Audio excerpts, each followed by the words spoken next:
Hi అండి. ఈ నడమ ఆర్‌బీఐ అయితే చాలా మంచి నిర్ణయాలు తీసుకుంటూ ఉంది. దీని కారణంగా అయితే ఆహ్, ఎవరైతే లోన్స్ తీసుకుంటారో హౌస్ లోన్స్ కావచ్చు, లేకుంటే కార్ లోన్స్ కావచ్చు, ఇలాంటి వాళ్ళకైతే వడ్డీ తగ్గే అవకాశం కనిపిస్తుందండి క్లియర్‌గా.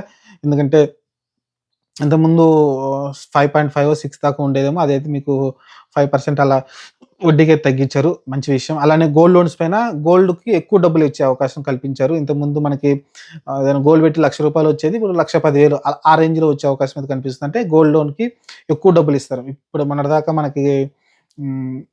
గ్రామ్ అంతే ఇచ్చారు గదా! గ్రామ్ ఇప్పుడు 85,000 78,000 ఆ రేంజ్‌లో ఉంది గదా! ఇప్పుడైతే కొంచెం ఇంకా పెరిగే అవకాశం అయితే కనిపిస్తుంది.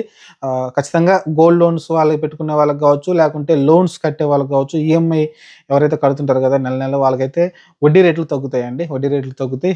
మంచి పరిణామం. ఆర్‌బీఐ ఒక మంచి నిర్ణయం తీసుకుంది. ఎందుకంటే పేదవాళ్ళే గదా ఎక్కువ లోన్స్ పెట్టి తెచ్చుకుంటారు కాబట్టి హౌస్ లోన్ గావచ్చు, లేకుంటే కొంతమంది మిడిల్ క్లాస్ వాళ్ళు కార్లు కొంటూ ఉంటారు. వాళ్ళ పైనైతే ఏదైతే ఈ వడ్డీ భారం అనేది తగ్గిద్ది. కొంచెం అది ఉపశమనం అయితే కలిగిద్ది. చూద్దాం మరి. ఒక మంచి నిర్ణయాలే తీసుకుంది. ప్రస్తుతానికి 500 నోట్లు కూడా రద్దు చేస్తామని చెప్తున్నారు. మరి అది ఎంతవరకు వాస్తవం తెలీదు. అదైతే బాగా చక్కర్లు కొడతా ఉంది. ప్రస్తుతానికైతే ఆర్‌బీఐ అయితే కొన్ని మంచి నిర్ణయాలు తీసుకుంది రీసెంట్ కాలంలోనే. అన్ని లోన్స్ పైన కావచ్చు, లేకుంటే గోల్డ్ పైన ఎక్కువ డబ్బులిస్తుంది. లోన్స్ పైన వడ్డీ రేటు తగ్గిచ్చింది. ఇది మీరు గుర్తుపెట్టుకోండి. ఎప్పుడన్నా బ్యాంక్‌కెళ్ళినప్పుడు ఇది గుర్తుపెట్టుకోండి మీరు.